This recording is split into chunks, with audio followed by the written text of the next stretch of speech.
काली मंदिर के पीछे जो मटिया मोहल्ले में हुआ था, उसमें नामजद FIR हुआ है। ये FIR तो हम नहीं किए हैं, स्थानीय थाने के द्वारा किया गया है। अगर हमारा ये कहना है कि अगर वो दोषी नहीं है तो 302, 376, 504, 506 धारा कैसे लगते हैं?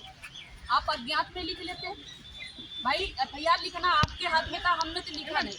लेकिन अगर FIR आप नामजद लिखे हैं तो आप 2 ही दिन के लिए, 24 घंटे के लिए कम से कम अरेस्ट करना जरूरी था, लेकिन पुलिस ने अरेस्ट नहीं किया। उल्टे जब ये पीड़िता अपने बेटी का डेड बॉडी मांग रही थी कि हमारी बेटी रात में हम दाह संस्कार नहीं करेंगे, तो इनके पति को और इनको एक पुलिस वाले ने मारा, जिनका नाम अवधेश मिश्रा है, जो चौकी इंचार्ज है। तो इस बात को जब हम कप्तान साहब के सामने रखे हैं तो कप्तान साहब ने इसको मिस्टेक माना है। लेकिन मिस्टेक मान लेने से हम किसी को थप्पड़ मारते, अगर हम थप्पड़ मार दें, हमने तो सिर्फ प्रदर्शन की बात की तो हमारे घर पे लगभग 100 पुलिस भेज दिया गया, नोटिस चिपका दिया गया। ये नोटिस आप लोगों के सामने है, नोटिस चिपका दिया गया। लेकिन अगर बिना किसी वजह के एक पीड़िता को पुलिस ही लाठी डंडा बरसा रही है तो क्या उसके लिए कोई नोटिस नहीं चिपकाई जाएगी? ये मेरा सवाल है।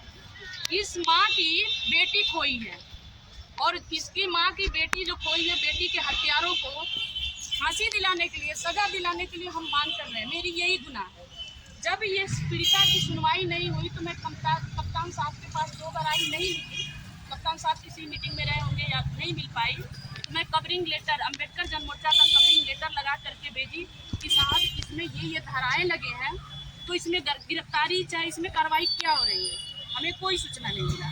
इसके वजह से हमने कहा कि भाई हम कप्तान साहब से हम ले करके 2-4 लोगों को, मीडिया वालों के सामने, वकील के सामने हम ये सवाल पूछेंगे कि अगर 302, 376, 504, 506 लगा है, आपने या तो जुगुल गुप्ता को आपने फंसाया है। भाई दोनों तरफ से पुलिस प्रशासन सही नहीं हो सकती है, या तो उनको फंसाया है या फिर आप पीड़िता के साथ नाइंसाफी कर रहे हैं। तो यही मांग हमारी है कि अगर आप ये धाराओं में FIR, नामजद FIR दर्ज कर रहे हैं तो आपने गिरफ्तारी क्यों नहीं किया? तो उस पर उन्होंने कोई जवाब नहीं दिया है। उन्होंने हमको कोई जवाब, संतुष्ट नहीं किया, कोई जवाब नहीं दिया। उन्होंने एक सीधे कह दिया कि हम आपको नहीं दे सकते, हम आपके अधिवक्ता को देंगे, हम आपको नहीं दे सकते, जवाब नहीं दे सकते। दूसरी बात, जब मारने वाली बात हुई है उसको उन्होंने एक्सेप्ट कर लिया कि भाई हमारे पुलिस प्रशासन से मिस्टेक हुई। तो ये मिस्टेक नहीं, एक तरह से बहुत बड़ी मिस्टेक है। और गरीबों के साथ क्यों मिस्टेक हो रही है, पीड़ितों के साथ क्यों मिस्टेक हो रही है, आरोपियों के साथ ये मिस्टेक क्यों नहीं हो रही है?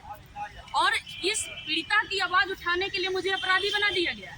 मेरे घर पे 12 बजे रात को लगभग 150 पुलिस, 100-150 लोग जाते हैं और 1 घंटे तक हमारे दरवाजे पे पीट रहे हैं, हमको बुला रहे हैं, दरवाजे पे पीट रहे हैं। मेरी बस यही गलती है कि हम इस पीड़िता के लिए मैं मांग कर रही हूँ, सवाल कर रही हूँ कि 302 क्यों लगाया गया, 376 क्यों लगाया गया। तो उसके लिए जवाब नहीं उन्होंने दिया है, लेकिन उन्होंने कार्रवाई का आश्वासन दिया है कि वो कार्रवाई करेंगे। अगर वो नहीं भी करते हैं कार्रवाई तो हम ये हाई कोर्ट लेकर जाएंगे और इस सवाल को हम हाई कोर्ट में पूछेंगे और कहीं ना कहीं साहब को तो जवाब हाई कोर्ट में देना पड़ेगा। Thank you. यहाँ पे कप्तान साहब से मिलने आए हैं कि अगर 302 लगा है, 302, 376 लगा है तो 1 घंटे के लिए या 4 दिन के लिए जो भी उनके तरफ से कार्रवाई हो, एक गिरफ्तारी होनी चाहिए। बाकी 2 लोग जो वीडियो बना करके उस पीड़िता को उसको रेखा को जो लोग आत्महत्या बनाने की कोशिश कर रहे हैं, तो साहब आपको बता दूं कि माँ हमारे साथ हैं, ये चीख के कह रही है कि अगर लड़की आत्महत्या की है तो उसके लैगी में, उसके दुपट्टा में वो ब्लड किसका है, उस घर में ब्लड किसका आया। अगर लड़की आत्महत्या की है तो वहाँ उसने कोई सुसाइड नोट कुछ भी नहीं छोड़ा है। उस घर में एक पुरुष का चप्पल मौजूद मिला है, उस घर को सीज किया गया था, चप्पल मिला है और सारी चीज़ें। तो उसमें हमें लगता है कि अभी इन्वेस्टिगेशन करना है, पुलिस को करना चाहिए, जो सच्चाई है उसको लाना चाहिए। लेकिन फिर भी है 302, 376 में गिरफ्तारी तो होनी चाहिए। क्या लगता है कार्रवाई अभी तक क्यों नहीं हुई, क्या लगता है? सर हमें ये लगता है कि कहीं ना कहीं लापरवाही किया गया है और कहीं ना कहीं दबाव था। किसका दबाव? अब जो भी आरोपियों का दबाव था, क्योंकि कप्तान साहब ने तो इस समय माना है, मिस्टेक ये माने हैं कि जब ये पीड़िता डेड बॉडी मांग रही थी पोस्टमार्टम के समय, तो अवधेश मिश्रा ने इनको थप्पड़ मारा था, इनको भी मारा था, इनको पति को भी मारा था। हाँ, एसपी साहब इस बात को एक्सेप्ट किए हैं। उन्होंने अवधेश मिश्रा कौन है? वो चौकी इंचार्ज है। तो एसएसपी साहब ने इस बात को गलती माना है कि भाई मिस्टेक हो गया है, वो डेड बॉडी ले जाने में मिस्टेक हो गई है, तो उन्होंने मिस्टेक। तो अगर ये मतलब ये भी एक सोचने वाली बात है कि पीड़ित को ही आप मिस्टेक करके पीड़ित को नहीं मार सकते हैं, तो एक तरह से ये अन्याय है, मेरे लिए अन्याय करेंगे। लेकिन सवाल ये है कि 302 अभी भी हमारी सवाल वही है कि 302, 376 जैसे धारा या तो मिस्टेक से क्यों लगाया गया। ठीक है, इन्वेस्टिगेशन में मैं बार बार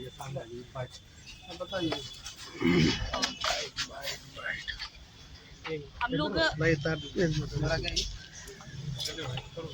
कप्तान साहब से मिली हैं, क्या आश्वासन मिला और क्या मामला? हाँ, हम कप्तान साहब से पीड़िता के साथ मैं मिली हूँ और कप्तान साहब कार्रवाई का पूरा आश्वासन दिए हैं हम लोगों को कि वो कार्रवाई करेंगे, जो भी दोषी हैं उनके साथ करेंगे। लेकिन एक बात की हमें अभी भी मुझे एक बात की समस्या है या दुख है कि 376, 302 उसमें नामजद धारा लगाया गया। हम ये नहीं कह रहे हैं कि पुलिस प्रशासन उसको निगेटिव काम कर रही है या अच्छा कर रही है या बुरा कर रही है। हमारा सिर्फ ये है कि 376, 302 अगर धारा लगाया गया है तो उसमें गिरफ्तारी होना चाहिए था, चाहे भले 1 घंटे के लिए हो, गिरफ्तारी होना चाहिए था। बाद में इन्वेस्टिगेशन में वो कुछ भी करते हैं, इन्वेस्टिगेशन में अगर वो दोषी सिद्ध होते तो दोषी बनाते, नहीं तो वो तो उनके हाथ में है। लेकिन साहब का, कप्तान साहब का